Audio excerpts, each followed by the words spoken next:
자, 좀 실제로 난이도가 있었던 지문이에요. 정답률도 되게 낮았고 이게 왜 그리고 이거가 나와서 그다음에 수능에 요번 이제 수능이 마지막으로 이제 들을 텐데 이게 어떻게 굴러서 수능에 어떤 모습으로 등장하는지 여러분들 아셔야 되거든요. 그래서 이제 얘기를 좀 해보도록 합시다. 얘기를 먼저 하고 가는 게 낫겠다. 혹시 여러분들 양자역학이라고 들어봤어요? 이거를 알고 들어가는 거랑 모르고 들어가는 건 좀 이해도가 많이 달라지기 때문에 내가 양자역학에 대해서 조금 들어봤다. 손 들어볼까? 오, 알고 있어? 어떤 느낌이야? 네가 느끼는 이 양자역학이야? 아, 영어 책을 읽어서? 여기서는 어떤 식으로 표현되고 있어요? 그러니까 우리의 합리성은 여기에 팽이가 돌고 있어. 근데 내가 이렇게 보지 않고 있다고 해서 이 팽이가 왼쪽으로 돈다, 오른쪽으로 돈다가 이미 결정되어 있단 말이야. 즉, 나의 관찰은 얘의 행위에 영향을 미치지 않는다라는 게 우리의 일반적인 사고란 말이에요. 그 똑똑하신 우리 아인슈타인 역시도 이 양자역학이 처음 나왔을 때 너무 이해가 안 돼서 너무 화가 나서 그 후배들 다 집합시켜요. 야, 이게 말이 되냐? 니들 상식적으로 이게 말이 되냐? 그래서 후배들 다 모여가지고 토론한 다음에 사진 찍은 게 아주 유명하게 이렇게 남아있는 거예요. 근데 그때 이제 논점이 뭐였냐면 이 양자역학의 포인트는 내가 보지 않는 순간에는 얘는요 왼쪽으로와 오른쪽으로 돌고 있는 게 동시에 있는 거예요. 아직 어떤 상태가 아닌 거예요. 그래서 내가 이렇게 딱 돌아보는 순간 보는 순간 얘가 왼쪽이든 오른쪽이든 결정이 된다는 거예요. 그러니까 현실 세계에서는 보기 전에 이게 정해져 있는 거예요. 이 양자역학 세계에서는 보는 순간 그게 정해진다는 게 이제 서로 관계가 차이점을 만들어준다는 거예요. 그래서 아인슈타인이 막 뭐라고 하고 이제 어떻게 말이 되냐 얘기를 하니까 후배들이 얘기를 하는 거예요.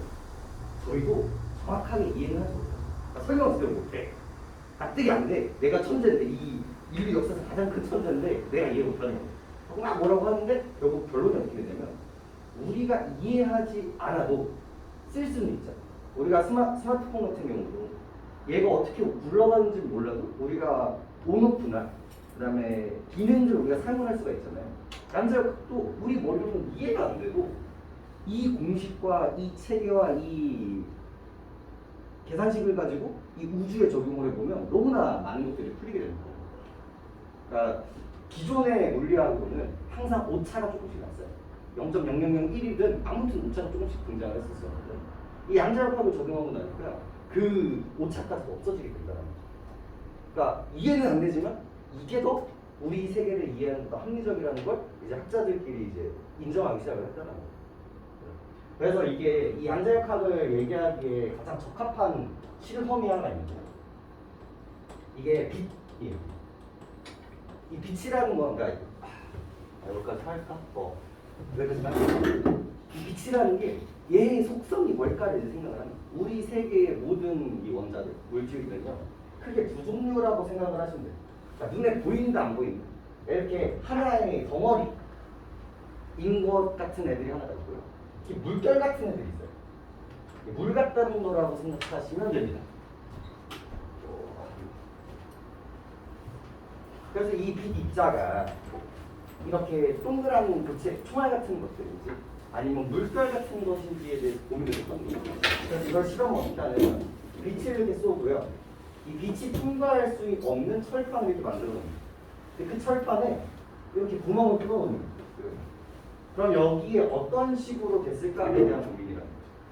근데 이렇게 됐을 때 만약에 이런 덩어리라면 얘의 결과값은 어떻게 되지? 이렇게 점찍혀야 돼. 왜냐면 여기를 통과하지 못하니까. 근데 이렇게 물결 같은 경우는 어떻게 될까요? 물결 같은 경우는 얘가 이런 식으로 퍼지기 때문에 입자가 이런 식으로 결과값이 나올 거라는 거 얘기를 했던 거예요. 이렇게. 근데 사람들은 뭐라고 생각했겠지? 처음에 이거라고 생각을 했어요. 처음. 근데 결과값을 보니까 어떻게 나오는 거예요? 이렇게 나오는 거예요. 도대체 왜? 도대체 왜일까? 이런 식으로 고민해서 얘가 여기다가 이 통과하는 이 순간에 카메라를 둡니다. 그래서 그 카메라를 딱 찍는 순간에는 환상하는 게 뭐냐면 분명히 결과값이 이렇게 나오거든요. 근데 찍는 순간에는 어떻게 나와요? 이렇게 나오고요. 도대체 이게 뭘까? 도대체 왜 그냥 놔두면 이거고 왜 사진을 찍는 순간 이렇게 되는 걸까? 에 대한 결론이 뭐가 나오냐면 이 본다라는 행위에 방점을 했습니다. 얘네들은요 너무나 작아가지고요 이 상태에서 막 지원을 이렇게 놀고 있거든요. 근데 우리가 보는 순간 빛이 때렸다가 우리 눈으로 다시 들어오는 거예요. 너무나 작기 때문에 그 본다라는 작은 행위만으로도 얘의 움직임에 변화를 줄 수 있다. 그러니까 우리가 보기 전까지는 어떤 상태인 거예요? 이 상태인 거예요. 무결점. 우리가 딱 보고 나는 순간 뭐가 돼버리는 거예요? 결정이 돼버리는 거죠. 그러니까 이 사고가 이 양자역학 세계라고 생각하시면 너무나 작아서 우리가 보는 것만으로도 걔한테 영향을 줄 수밖에 없는 애. 그러니까 우리가 팽이를 본다고 얘가 멈추지 않잖아요. 근데 양자역학은 그렇다라고 이제 얘기를 하고 싶은 거예요. 요걸 가지고 한번 비문학 한번 읽어보죠. 요 개념을 이제 교수님들이 사용을 해서 비문학을 이제 만드는 거죠.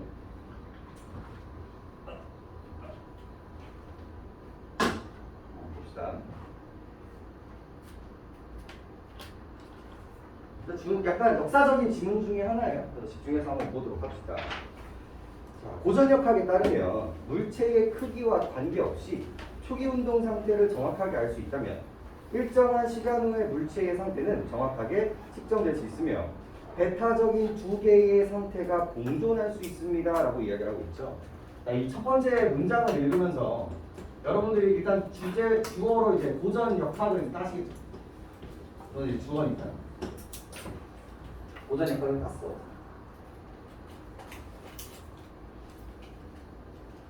여기서 여러분들이 꼭 갖고 가셔야 되는 게 뭐냐면요. 배타적이라는 단어예요. 배타적.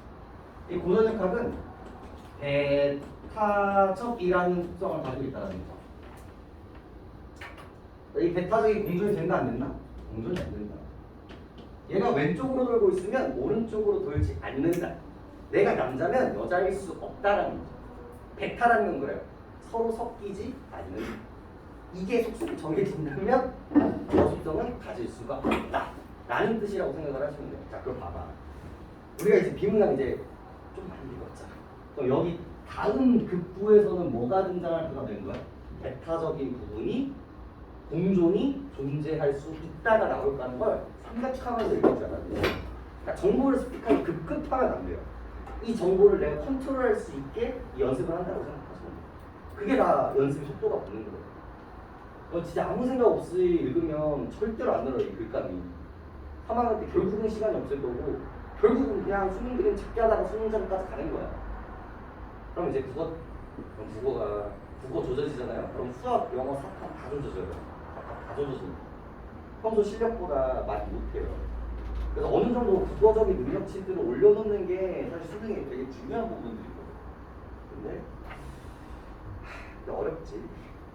하지만 20세기에 등장한 양자역학에 의해 이 시세계에서는 상호 배타적인 상태들이 공존할 수 있음을 알려줬습니다. 20세기 나오면서 뭐가 등장해요? 양자역학이 나오고요.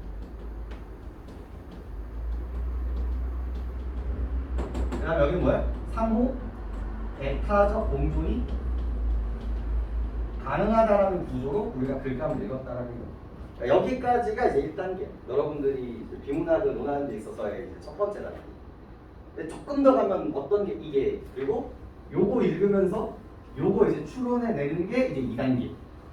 그리고 이제 3단계 조금 더 이제 우리가 정보를 디테일하게 보면요. 뭐가 있어? 양자역학에 의해 이 시세계에서는 에서의 는을 동그라미 치시는 거예요. 이 모든 이야기들의 전제 조건. 즉 배타적 공존이 무조건 되는 게 아니라 얘는 뭐다? 미시세계라는 전제 조건에서만 가능하다라는 뉘앙스를 까시는 게 되게 중요한 거예요. 이 보조사 는이 가지고 있는 힘이기도 해. 얘가 only 혹은 대조 대비를 가지고 있는 보조사라는 걸 이해하시면 되는 거예요. 그럼 이제 조금 더 고민할 수 있겠지. 그럼 이 고전역학의 이 세계는 무슨 세계일까를 다시 생각해 볼 수 있는 거예요. 미시는요 되게 작은 단위 혹은 이제 숲이 아니라 하나의 나무, 이 전체 사회가 아니라 하나의 인간을 의미하는 용어들인 거거든요. 근데 여기서 이제 눈에 보이지 않는 세계라고 생각하시면 되고, 여기는 이제 뭐가 되겠습니까?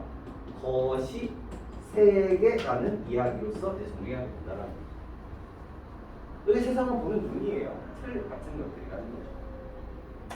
성선수와 성악성이랑 비슷한 거기 때문에 그런 것들도 생각해 주시면 요게 요 단어가 미시세계에서는 이 3점짜리 보기 문제를 풀어내는 가장 첫 번째 단추였다. 근데 이걸 놓치고 가면 조금 이제 힘들어질 수밖에 없다. 얘가 뭐 때문에 중요하다고요? 전제 조건이라는 점도 중요하다는 거예요. 그럼 거시세계에서는 이 말이 맞아 틀려? 틀린 거야. 미시세계에서는 이 말이 맞게 된다.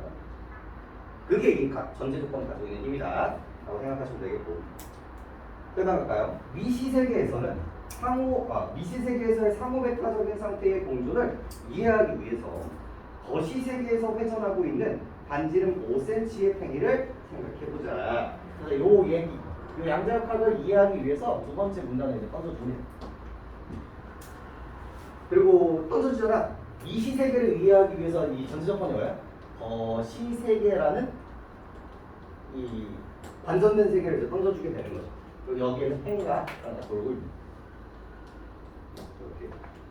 그 팽이는 시계 방향 또는 반시계 방향 중 한쪽으로만 회전하고 있을 것입니다.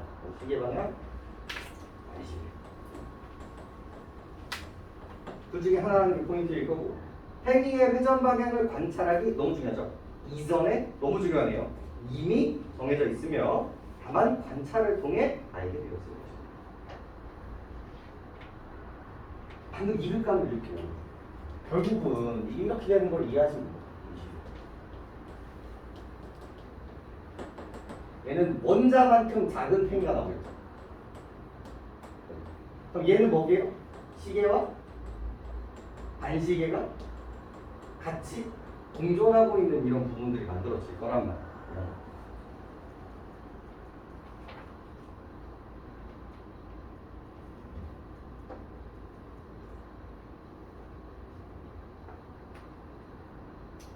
조금만 더 읽어보고 갈게요. 이와 달리 미시세계에서는 전자만큼 작은 팽이 하나가 회전하고 있습니다. 상상해보자. 이 팽이의 회전 방향은 시계 방향과 반시계 방향 두 상태가 단어를 정리해주고 있죠? 공존하고 있죠. 하나의 팽이에 공존하고 있는 두 상태는 관찰을 통해서 전제 조건이네요. 한 가지 방향으로 결정되게 됩니다. 그러면서 이걸 읽으면서 얘 본질의 첫 번째는 뭡니까? 공존하지 못한다와 공존한다가 첫 번째로 중요해야 되는 거고요. 봐봐. A, B 나누는 거에 개척점이잖아. 요게 1번. 그 두 번째 중요하다고 얘기했던 게 뭐예요? A와 B의 인과성이라고 이야기를 했었죠? 그럼 얘는 어떻게 될까? 이 팽이는 내가 관찰하기 이전에 이미 정해진 거예요. 요걸 따야 되는 거예요. 얘 같은 경우는 뭐예요? 관찰 후에 후 정해지는 거예요. 이것까지 느낄 수 있으면 이제 다 보고 여기까지 느낄 수 있어요. 이걸 느낄 수 있어야 되고요. 그래서 거시세계와 달리 양자역학이 지배하는 미시세계에선 그래서 또 한 번 까주는 거야. 이 얘기는 미시세계에서의 이야기야. 미시세계에서는 우리가 관찰하기 이전에 상호배타적인 상태가 공존하는 것입니다. 배타적인 상태의 공존과 관찰 자체가 물질의 상태를 결정한다는 개념이 받아들였기 어렵기 때문에 아인슈타인은 당신이 달을 보기 전에는 달이 존재하지 않는 것인가? 라는 말로 양자역학의 해석에 회의적인 태도를 취하게 됩니다. 그래서 아인슈타인 아저씨는 어디 편이라고 생각하시면 돼요? 고전역학 아저씨라고 생각하시면 되겠죠. 이쪽으로 들어보다. 여러분들 꼭 가지고 가셔야 되는 단어 의적이라는 키워드가 되겠죠. 돌이켜 생각해서 의심한다라는 뜻이에요. 그래서 이거를 긍정적으로 본다, 안 본다? 안 본다라는 거죠. 이 단어, 이런 특성을 가지고 있는 단어는 반드시 알고 계셔야죠. 어디에 스탠스를 취한다를 나눌 수 있는 단어이기 때문에 그렇습니다. 부정적으로 생각한다, 의심한다, 이런 느낌. 그리고 이게 문학에서 등장을 하면 이제 자기 성찰, 반성과 이제 연결되는 키워드가 되기 때문에 갖고 가셔야 되는 단어입니다. 최근에는 상호 배타적인 상태의 공존을 적용함으로써 초고속 연산을 수행하는 양자 컴퓨터에 대한 연구가 진행되고 있습니다. 이는 양자역학에서 말하는 상호 배타적인 상태의 공존이 현실에서 실제로 구현될 수 있음을 잘 보여주는 예시라고 할 수 있습니다. 이게 원래 세 번째 문단 봤으면 이거 구체화 시키겠네. 이게 이론이었으니까 이게 실생활에 적용되는 거 보여주겠네? 라고 했을 거란 말이야. 근데 여기서 웃기게 뭐로 처리해버려요? 보기로 처리를 해버려요. 보기로. 보기 문제로 처리를 해버리고 있어요. 그래서 아마 수능장에서는 이게 그냥 글감이 있을 확률이 되게 높아요. 트렌드 자체는. 미시세계의 이러한 연구 성과는 거시세계에 대한 우리가 자연스럽게 지니게 된 상식적인 생각에 근본적인 의문을 던지게 됩니다. 이와 비슷한 의문은 논리학에서도 볼 수 있는데 고전 논리는 참과 거짓이라는 두 개의 진리치만 있는 이치 논리입니다. 그리고 고전 논리에서는 어떠한 진술이든 참 또는 거짓이고 이는 우리의 상식적인 생각과 잘 들이맞습니다.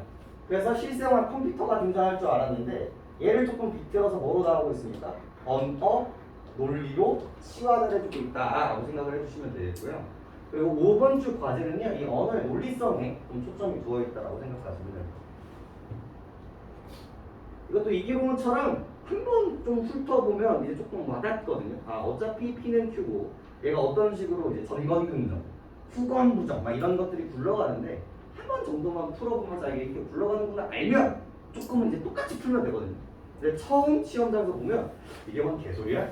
가 되는 구조이기 때문에. 그리고 얘는 아까 전에 보여드렸던 이런 것들을 내는 기본적인 원칙이 얘 굴려보면 이런 구조거든요. 뭐뭐이면 뭐뭐이 이런 구조로 이제 되어 있는 거고 이렇게 P와 Q로 바꾸는 것뿐이에요. 그런 뉘앙스 생각해 주시면 될 것 같고요. 그 다음에 해야 되는 이야기가 그래서 이 언어 논리를 얘기하는 데 있어서 그래서 두 개로 나눠주잖아요. 이 언어 논리에서 그럼 뭐가 되네? 고전 논리가 이제 등장하나? 고전 논리. 근데 얘는 무조건 뭐 아니면 뭐예요? 참 아니면 거짓이다라는 얘기를 하고 있죠. 그럼 이제 조금 짬이 있으신 분들이 이제 생각할 수 있잖아요. 이게 뭐다? 이 고전 논리학이 여기 앞에 있는 거시세계에 대한 이야기겠구나. 그럼 이놈 새끼들은 뭘 또 던져줄 거다? 미시세계에 연결되는 참일 수도 있고 거짓일 수도 있는 상태가 공존하고 있는 그 순간들을 던져주겠구나 라는 걸 생각하시는 게 되게 중요하고요. 그리고 오늘 별 5개. 오늘은 조금 더 제가 이제 얘기했던 세 번째 무기, 여러분들 비문학을 읽을 수 있는 요게 1번, 그죠? 요게 2번이었잖아요. 요게 2번이었죠. 세 번째 무기. 여러분들 수능장에서 실질적으로 답을 골라내는 데 있어서 되게 중요한 게 이 단정과 가정이에요. 이게 수능장에서 내 이 글감을 정말 1도 모르겠어. 근데 문제를 풀 수 있게 하는 힘 중에 하나가 저 단정과 가정에 대한 방식입니다. 실제로 이 문제를 푸실 때도 위에 있는 것들 이해하기에는 여러분들 되게 너무 어려운 문제가 있었고 뒤쪽에. 근데 답은 찍을 수 있었어요. 왜? 얘는 단정이라고 얘기를 했는데 거기는 가정이라는 걸 만들어주는 거예요. 조금 더 쉽게 풀려면요, 그냥 모든이라고 얘기를 했는데 아닐 수도 있지 않니? 라고 이야기를 한 거예요. 잘 설명해볼까요?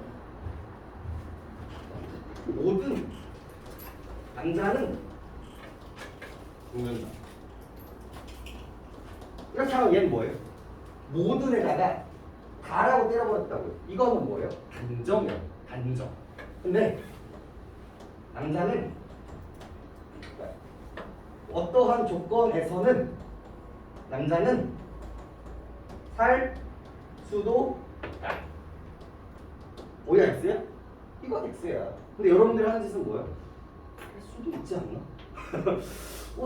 산 경험이 있는 것 같은데? 어디서 본 것 같은데? 하면서 동그라미 쳐본다고요. 단정으로 때려주는 순간 나머지 모든 것들은 뭐예요? 부정이 돼버리는 거예요. 단정이라는 건지 조건에서. 근데 여기서 뭐라고 얘기해주고 있어요? 고전에서는 참과 그리고 고전 논리에서는 어떠한 진술이든 참 또는 거짓이든 뭘 잡아야 돼? 어떠한 진술이든 참 또는 거짓이다. 그럼 보존 논리에서 참과 거짓이 같이 있다. 어디가 X야? X가 되는 거예요. 보존 논리에서 어떤 징조는 참 혹은 거짓이 아닐 수도 있다. X가 된다는 거죠. 이게 단정의 힘이에요. 단정이 가지고. 실제로 이걸 가지고 문제 난이도를 조절하세요. 교수님 내시고 개어려워. 근데 이거를 쉽게 문제를 내고 싶어. 그럼 그냥 이거 쓰시는 거예요. 10년 동안 그랬어. 10년 동안. 그래서 요 뉘앙스 좀 신경 마시고 그다음에 그래서 상식과 잘 들어맞는다. 그러나 크리스트에 따르면 참인 진술과 거짓인 진술 이외에 참인 동시에 거짓인 진술이 있습니다. 크리스트 나오고.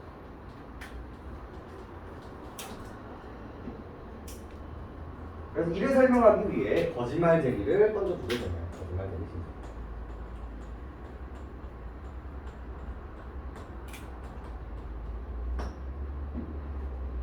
그래서 거짓말쟁이 문장을 이해하기 위해서는 자기지시적 문장과 자기지시적이지 않은 문장을 구분해 봅니다.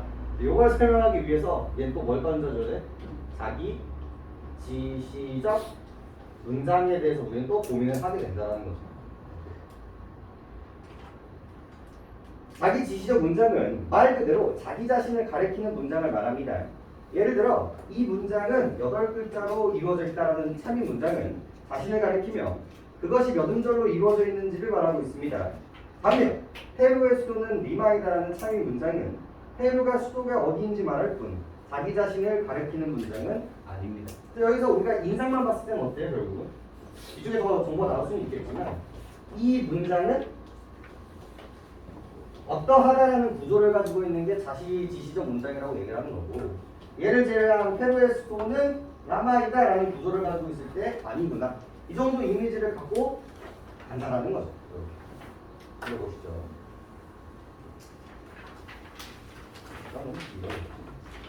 그런데 이 문장은 거짓이다라는 건 거짓말쟁이 문장입니다. 그래서 이실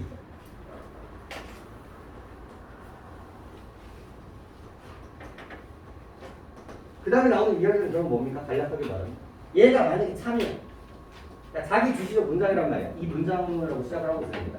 이 문장이 참이야. 이 전체 문장이 참이야. 그럼 거짓이 되죠. 그럼 참인 동시에는 뭐가 돼요? 거짓이 된다는 거.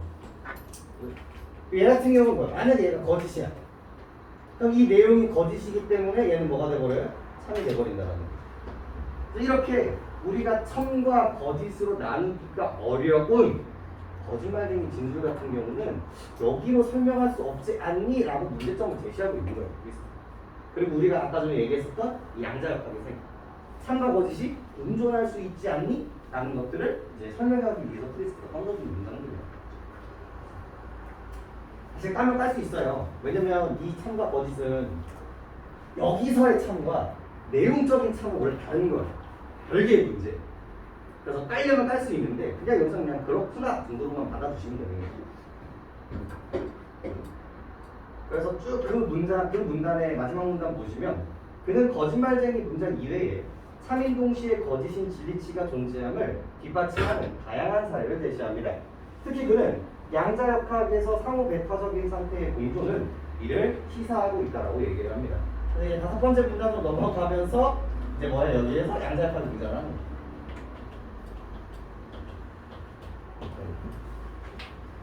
하지만 보전 논리에서는 참인 동시에 거짓인 진리치를 지닌 문장을 다룰 수가 없기 때문에 그래서 보전 문학에서는 안 된다. 보전 논리에서는 안 된다.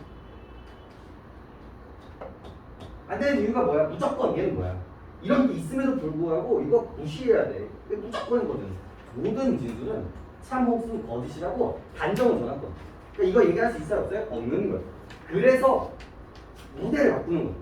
그래서 비보전 논리로 무대를 바꿔요. 보전 논리에서만 생각하지 않는다. 그래서 그 중에 하나인 LP를 등장시키는데 여러분들 여기서 LP를 이해할 수가 없어요. LP를 설명하려면 애초에 이런 이 언어 논리학의 기본적인 이야기들을 해야 되는 거고요. 그 여러분들 대학교 1학년 때 약간 논리학 수업, 언어나 놀자 막 이런 거 있거든요. 여러분들 말뜻스 이런 거 배우잖아요. 대학에서도 그거를 기본적으로 가르쳐요. 그 교양이라고 얘기를 하죠. 그때 한 3시간, 4시간을 써야 이제 이 비고전 논리에 대해서 이해할 수 있어요. 그러니까 그거를 지금 당장 이해하라고 던져주는 게 아니야. 그리고 실제로 이 LP에 대해서 내용이 나와야 안 나와. 안 나온단 말이야. 그러니까 이거를 이해하라고 주는 게 아니야. 여기서는 그런데 LP에서는 직관적으로 호소력 있는 몇몇의 추론 규칙이 성립하지 않습니다. 전건 긍정 규칙을 예로 들어 생각해 봅시다. 고전 논리학에서는 전건 긍정 규칙이 성립한대요. 얘에서는 전건 긍정 규칙이 성립을 합니다. 이게 전건, 후건, 긍정, 부정으로 나뉘어서요. 총 4가지 구조가 만들어지는 거거든요. 전건 긍정, 전건 부정, 후건 긍정, 후건 부정. 이런 거 이해할 필요 없어요. 일단 얘가 뭔지를 보면 되는데 이는 P이면 Q이다라는 조건문과 그것의 전건인 P가 참이라면 그것의 후건인 Q도 반드시 참이 된다는 것입니다. 그래서 이 작품에서 제일 중요한 게 뭐라고요? 이거라고. 내가 이게 이해하지가 않더라도 저것만 잘 따라가면 지금 이거 쓰고 있죠? 나눠주고 있잖아요. 그러면서 등장하는 게 P는 Q이다라는 구조를 던져줬어요. 근데 여기서 진짜 중요한 건 뭐냐면 또 전제 조건. 저 두 번째 시나리오가 굴러가고 있는 거예요. 이 전체 문장이 뭐고요? 참이고요. 이게 1번 조건이에요. 1번 조건. 그리고 2번 조건이 뭐예요? P가 참이라는 거. 이게 이제 두 번째 조건이라는 거. 이게 두 번째 조건. 그리고 이거라면 세 번째 결과값이거든요. Q는 반드시 참이다. 이 두 가지 전제 조건을 허용한다면, 성립한다면 이 결과값은 뭐야? 단정으로 나온다. 보이시나요? 그럼 이 단정을 비트는 모든 문장들은 틀렸구나 하시면 됩니다. 참이 아닐 수도 있다가 등장하는 거예요. 요걸 따시는 게 요 문장에서의 저는 중요한 문제였고요. 근데 봐봐요. 이와 비슷한 방식으로 LP에서 전건 긍정 규칙이 성립하려면 조건문과 그것의 전건인 P가 모두 참 또는 참인 동시에 거짓이라면 후건인 Q도 반드시 참 또는 참인 동시에 거짓이어야 합니다. 이 비고전 논리가 뭔지는 모르겠지만 여기서는 참 혹은 거짓이었는데 여기서는 뭐가 가능하다는 거 유추해낼 수가 있어요. 참 혹은 참이거나 거짓일 수 있다라는 구조를 가지고 있다는 거죠. 그럼 여기 똑같은 거야. 3이거나 3 혹은 거짓. 3이거나 3 혹은 거짓이라면 여기도 뭐가 돼야 된다? 3이거나 반드시 3 혹은 거짓이 될 수 있다를 여기다 적용을 해보는 거야. 근데 문제는 뭐였냐? 3인 동시에 거짓이는 문제는 뭐였냐? 그러나 LP의 조건문의 전건은 3인 동시에 거짓이고 후건은 거짓인 거일 때 P는 Q인데 얘가 뭐예요? 참 이거나 거짓으로 넣었을 때 얘가 뭐가 나올 수 있다라는 거예요? 거짓이 나올 수 있다라는 거예요. 이걸 이해할 필요 없어요. 이걸 이해할 필요 없다니까. 이게 왜 거짓이지? 그러는 순간 이제 수험자에서 이걸 못 풀게 되는 거예요. 그리고 심지어 뭐야? 일대라고 이야기를 했으니까 이게 참인지 거짓인지에 대해서 고민할 필요 있어요? 없어요? 없단 말이에요. 그냥 준 거야. 이럴 수도 있다고 이렇게 돼버리면 뭐가 생겨버려요? 이 참이라는 영역에 모순이 생겨버리는 거야. 그래서 후건은 거짓인 경우 조건문과 전건은 모두 참인 동시에 거짓이지만 후건이 원래 뭐가 돼야 되는데? 참인 동시에 거짓이 돼야 되는데 후건은 뭐가 될 수도 있어요? 거짓만 될 수 있기 때문에 문제가 되는 거예요. 비록 전건 긍정 규칙이 성립하지는 않지만 LP는 고전 논리의 근본적인 의문에 답하기 위한 시도로서 의의를 가지고 있습니다. 라고 하면서 얘와 얘의 본질적인 차이를 또 던져주는 거죠. 간단하게 생각하시면 돼요. 들어가 보죠. 1번. 문맥을 고려할 때 기억의 의미를 추론하는 내용으로 가는 적절한 것은 봐. 글자에 현혹되지 말아요. 특히나 이런 문제 같은 경우는 기억은 어디에 있어요? 이 아인슈타인 아저씨의 발언, 인용을 딴 거란 말이에요. 그럼 이 사람의 주장은 뭐예요? 정해져 있다. 양자역학 말이 된다 안 된다? 안 된다. 그 결을 찾으면 하나밖에 없단 말이에요. 내가 관찰, 여기 나의 관찰이 이거에 영향을 주지 않는다의 결을 찾으시면 되는데 그래서 이제 3번이 되겠죠. 다른 관찰 여부와 상관없이 존재하므로 누군가 다를 관찰하기 이전에도 존재합니다. 그리고 이런 문제가 나온 이유가 뭐라고요? 얘와 얘의 가장 큰 본질이 이거고 이걸 물어볼 수밖에 없기 때문에 그렇다는 거. 그렇게 생각하는 게 중요하고 2번 이거 쉽게 2번 이것도 제가 여러분들한테 이 2017년도 거를 보여드리는 이유가 뭐냐면요 이때부터 바뀌었어요. 이때부터 이 수능의 그 카테고리가 약간 바뀌기 시작했던 지점이거든요. 이것도 사실 너무 과해요. 봐봐 지금 양자역학도 이해했었어야 되지. 근데 요걸 이해하기 위해서 보기에 뭐가 던져지고 있어요? 이 비트라는 기본적인 컴퓨터의 상식성들을 요구하고 있어요.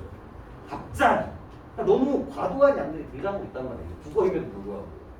봐봐. 이걸 이해하려면 뭘 알려야 되냐면요. 이 컴퓨터의 작동 원리를 이해하셔야 돼요. 우리가 정보를 입력하고 우리가 산출을 할 때 있어서 우리는 생각을 하고 산출을 하잖아요. 근데 컴퓨터는 우리 뇌가 아니라 전자기기란 말이에요. 이 모든 전자기기의 작동 원리는 뭐야?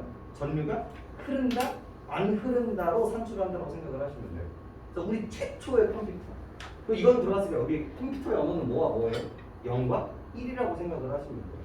그래서 이 비트라는 게 하나가 있는데 여기에 전류가 흐르지 않으면 얘는 뭐로 산출이 되고? 0으로 산출이 돼요. 흐르면 뭐로 산출이 되는 거야? 1로 산출이 된다. 근데 이거를 이제 TV 원리로 생각을 하시면 좀 편합니다. 우리 TV가 처음 나왔을 때 무슨 색이었어요? 흑백이었어요.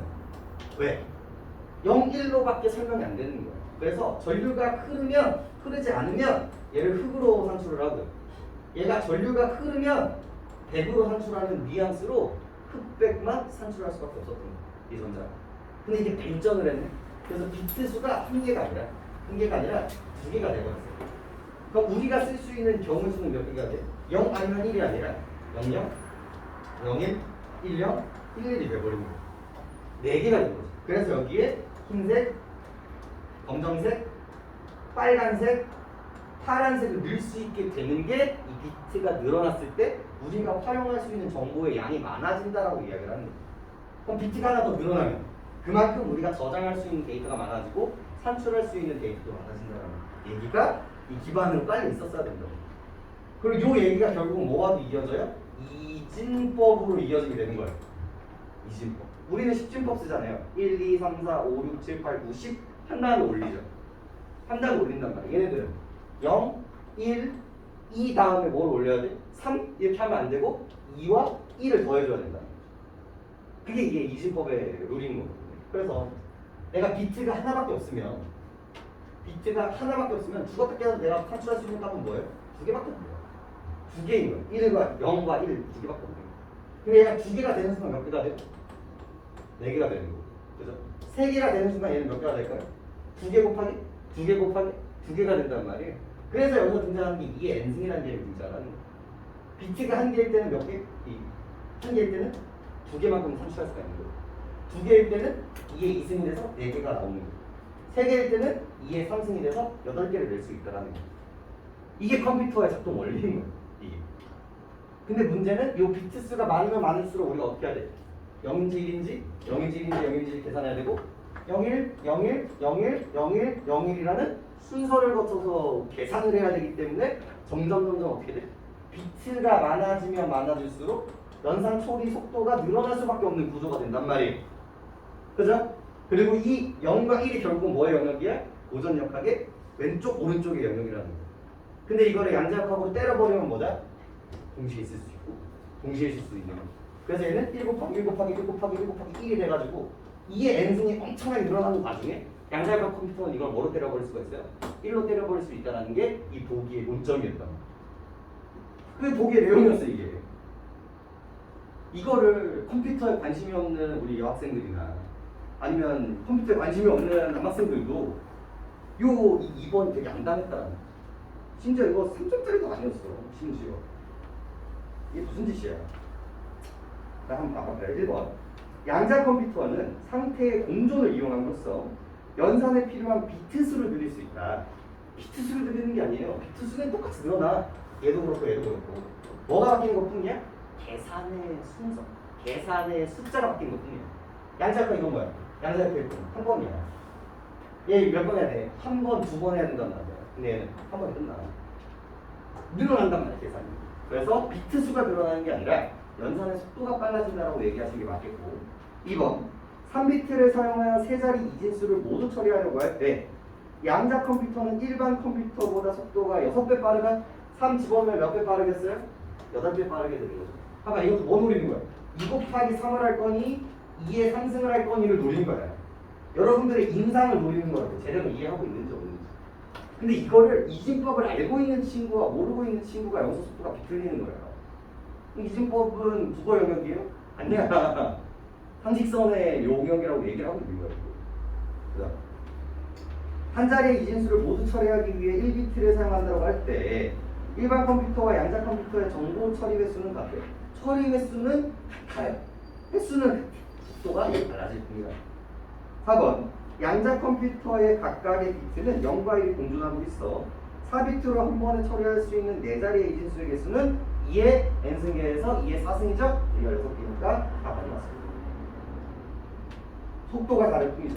걔는 한 번에, 우리 일반 컴퓨터들은 계속 4번의 순서를 거쳐서. 5번 3비트의 양자 컴퓨터가 3자리 이진수를 모두 처리한 속도는 6비트의 양자 컴퓨터가 6자리 이진수를 모두 처리하는 속도보다 2배 빠릅니다. 전부 다 한 번이 되겠죠. 뭐 되는 거예요. 둘 다 양자 컴퓨터니까.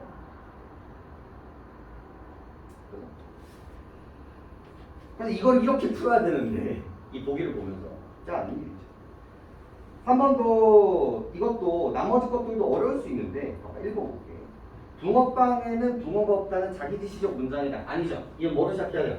이 문장은 이라고 해서 방향을 설정해줘야 되는데 그렇지 않기 때문에 1번 틀렸고 이 문장은 자기지시적이다라는 자기지시적 문장은 거짓이 아니다. 그럼 이 진리치를 확인해보면 된단 말이야. 이 문장은 자기지시적이다라고 했을 때 자기지시적이에요? 아니에요? 맞아요. 그래서 참 맞네? 하고 그 다음 문장들을 봐야 된다는 거죠. 한번 이 문장은 거짓이다는 이치 논리에서 자기지시적 문장이 되고 있죠. 이 문장이라고 얘기를 하고 있으니까. 이거 뭐 물어본 걸까? 그러니까 자기지시적이다와 참과 거짓, 진리치는 별개의 문제라고 얘기를 하고 있습니다. 4번 우전 논리에서는 어떠한 자기지시적 문장에도 진리치를 부여하지 못한다? 무슨 문제예요? 이거 문제예요. 이거라면 뭐야? 전부 다 뭐 아까 봐. 어떠한 진술이 다 뭐예요? 참과 거짓으로 나와야 되는데 여기는 부여하지 못한다라고 얘기하고 있으니까 틀렸고 비고전 논리에서는 모든 자기지시적 문장에 3인 동시에 거짓을 부여한다? 이것도 5번 찍으신 분들도 뭐가 지금 안 되는 거예요? 얘가 참이라는 걸 답을 얘가 맞다라는 걸 받아들이지 못하니까 참 거짓일 때 거짓이 있으니까 설명 못한다라고 얘기를 했는데 여기 뭐야 지금? 거짓이라고 던져주고 있단 말이야. 참과 거짓이 아닐 수도 있는 환경을 예시로 덜었음에도 불구하고 5번 찍어버린다. 여러분들 구분을 잘해야 돼. 내가 이걸 이해해야 되는 문장인지 아니면 그냥 정보만 내가 습득하고 집어넣어야 되는 문장인지 혹은 정보만 습득하고 이 문제와 보기를 통해서 다시 한번 내가 피드백을 해야 되는 문장인지를 시사 선택을 잘해야 돼. 진짜. 그때그때 달라요. 이런 것들. 내가 읽을만 해. 그럼 이해하고 넘어가는 게 베스트예요. 근데 너무 어려워. 딱딱해. 그럼 뒤에 있는 보기에 1, 2, 3, 4, 5번들이 힌트가 되는 경우들이 많거든요. 그러면서 조절해야 되는 경우가 있고요. 근데 아예 안 읽혀. 그러면 아까 제시했던 단정 가정만 가지고 그냥 풀어내야 되는 문제예요. 그거를 여러분들이 수능장에서 시사 선택하는 게 그 컨트롤한다라고 얘기를 하는 거예요. 우리가 지금 하는 공부들은 그 3단계에서 단정 가정으로만 푸는 문제들의 확률을 낮게 하는 공부들이라고 생각하시면 돼요. 4번 밑글을 통해 니은에 대해서 적절하게 추론하는 것은 니은 P이면 Q이다. 봐봐, 이것도 다른 거 설명하지 않아요. 물론 집에 가서 다시 한번 보실 텐데 5번 볼게요. 고전 논리에서 니은과 P가 참이라면 거짓인 것은 불가능하다. 요구하는 능력치가 뭔지 봐요. 그리고 그래도 얘가 참이고 얘가 참이면 반드시 참이다라고 얘기를 해줬어요. 단정을 때려줬단 말이야. 근데 이거 그대로 주는 게 아니라 요 얘기를 어떻게 해줘요? 비틀어주고 있죠? 거짓일 수는 없다라고 얘기를 하고 있는 거죠. 수능을 이렇게 한번 바꿔줘요. 똑같은 말이에요. 근데 단정 때렸고 여기서도 단정으로 때려주고 있으니까 이거 맞을 수밖에 없는 애가 되는 거예요. 나머지에 현혹되면 안 돼요. 나머지가 혹시 뭔 소리지? 5번? 존나 이거 왜? 감정과 가정이 입각해서 우리가 풀고 있습니다. 이건 찍는 게 아니야. 우리가 문제 출제 원리를 기반으로 확률을 올리는 행동이다. 5번까지 하죠. 5번 별 5. 그리고 이게 여러분들의 이 마지막 그 라인이죠. 이거를 그래서 애들을 가르치다 보면요, 이거를 시작점부터 잘못 들어가는 친구들 정말 많아요. 이거를 그 이해하려고 노력을 하잖아요. 제발 보기는 그냥 결국은 새로운 상황을 가정을 해줘요. 낯선 상황을 던져줄 거란 말이에요. 근데 이게 그냥 마냥 낯선 게 아니라 반드시 뭐야? 우리가 여태까지 개같이 읽었던 이 내용을 기반으로 갖다가 때려줘요. 근데 딱 요까는 걸 가지고 내가 이 3점짜리 보기 문제를 안 그렇단 말이야. 이 문장을, 이 글감을 관통하는 주제의식과 이 가장 중요한 포인트를 물어볼 수밖에 없단 말이에요. 그럼 이거 들어가게 해줘서 우리는 어떤 마인드셋을 가져야 돼?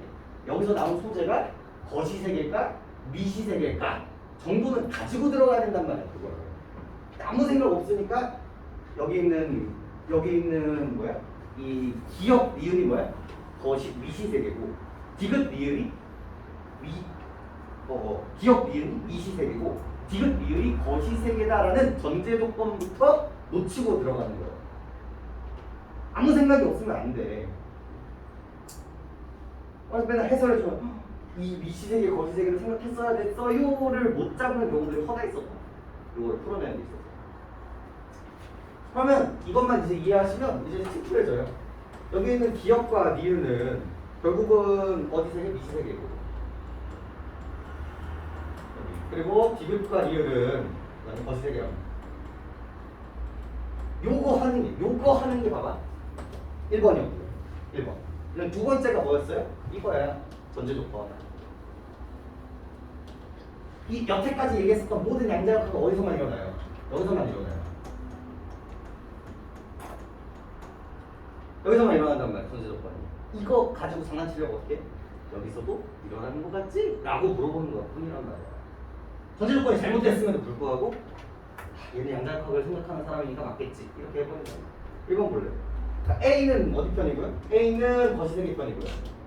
B는 미시세계 편이란 말이야. 그리고 제가 또 던져드렸던 거 뭐예요? 우리 때는 A, B 나오면 무조건 쪼개면 된다고. 여러분들은 뭐까지 고민해야 되고 교집합 반드시 고민해야 된다고. 지금 여기서 A와 B의 공통점은 뭘까요? 거시세계에서는 동일하다는 게 포인트예요. 거시세계에서는 얘가 이거를 거절하지 않아요. 하지만 얘가 빡치는 건 뭐야? 미시세계에서는 이렇다라는 걸 주장하는 거지. 거시세계에서는 얘네들이 뭐야? 공통점이라고 얘가. 그래서 1번 봐봐. 어떻게 문제가 나오는가? 1번. A는 기억이 참이라면 아니라면 거짓이고 참 거짓 이외에 다른 진리치는 가질 수 없다고 주장할 것이다. 너무 맞지? 고전 논리를 얘기하고 있는 거야. 괜찮았어. 2번. B는 기억이 참인 동시에 거짓일 수 있다고 주장하지만 디귿은 참 아니면 거짓이라고 주장할 것입니다. 그래서 애들이 요 얘기가 아닌 아이들은 여기서부터 이제 땡겨 빠지기 시작하지. 왜 분명히 나는 이거랑 이거랑 나눴는데 이 새끼는 참인 동시에 거짓이라고 얘기를 해야 되는데 여기는 왜 참과 거짓을 나누고 있지? 그러니까 이렇게만 읽으면 그렇게 돼버리는 거예요. 왜? 얘는 거시세계고 얘는 미시세계니까 당연히 얘는 참 거짓이고 얘는 참 아니면 거짓이 되겠지. 그 생각하시면서 이제 읽으시면 되는 거고. 5번 볼까요? B는 문제 답이 되는 문제도 어디서 나오니까 B는 A와 다르게 리을이 참이 아니라면 참인 동시에 거짓이라고 주장할 것입니다. 되게 그럴싸하거든요. 왜? 얘는 그런 얘기를 하는 애죠. 참인 동시에 거짓이라는 걸 얘기하는 아이잖아. 하지만 전제 조건은 뭐였다? 거시세계였고 얘 역시도 참 아니면 거짓이라고 얘기를 할 것이다. 이 얘기가 나오려면 어디서 나와야 된다? 미시세계에서 나와야 된다. 그래서 5번. 문제가 왜 답이 이렇게 5번으로 출제하는지까지 이해하시면 좋습니다. 여기 윈터 서머의 마지막 질문이었는데 제일 어려웠어요 실제로. 이런 글감도 양자역학의 기트에다가 예시도 어렵고 언어 논리까지 다 넣어놓은 질문이거든요. 근데 여러분들이 근데 싸우셔야 되는 건 이런 것들을 아무런 정보 없이 읽었을 때 풀어내는 애들과 여러분들이 싸워요. 그럼 1등급이라는 거는요 그런 애들이 아니에요. 그냥 아무런 사전 정보 없이 이걸 던져줬을 때 여기서 유추해서 이해할 수 있는 친구들이 맞아요. 여러분들이 이제 가슴을 손으로 생각을 해봐. 내가 그런 친구인가. 이게 되려면 표현하는 것도 있어야 되고요. 학습 습관부터 되게 달라요. 얘들은 궁금한 걸 못 참아. 얘네들은. 서울대, 연고대 가는 친구들의 공통점은 이렇게 나왔잖아. 그럼 이거에 대해서 궁금증을 해결하기 위해서 뭔가 액팅을 한단 말이에요. 끌려다니지 않고 좀 구체적으로 정보를 습득하려고 해요. 국어가 아니야, 얘네들은. 그거를 모르는 거에 대해서 참지 못한단 말이야. 그런 애들이 사회야. 이제 생각을 해요. 나는 그런 아이면. 그렇지 않잖아. 그러면 최소한 뭐는 해야 돼? 내가 주어진 정보 조건에서는 해결하려고 노력을 해야 된다고. 그래서 준비했던 게 뒤에 있는 이야기. 이 P는 Q에 대한 비문학 지문들을 전부 다 모아놨으니까 읽어보면서 한번 해결을 해보라. 당연히 뻑뻑하고 당연히 안 풀리고 당연히 선생님 한 질문 푸는데 1시간이 걸려. 그게 정상입니다. 여태까지 시간을 안 다 넣었으니까 그렇게 되는 거니까 이게 40분이 되고 30분이 되고 10분이 되는 시간이 와야 돼. 이때가 와야 여러분들이 공부에 탄력이 붙어요. 근데 답답하다는 건 아직 그 효율이 안 나오는 겁니다. 라고 생각하시면 될 것 같아요. 그래서 P는 Q이다. 천천히 한 번씩 풀어보시면서 이번에 언어 논리가 어떤 이미지인지 한번 보도록 하시죠. 고생하셨고 아까 하다가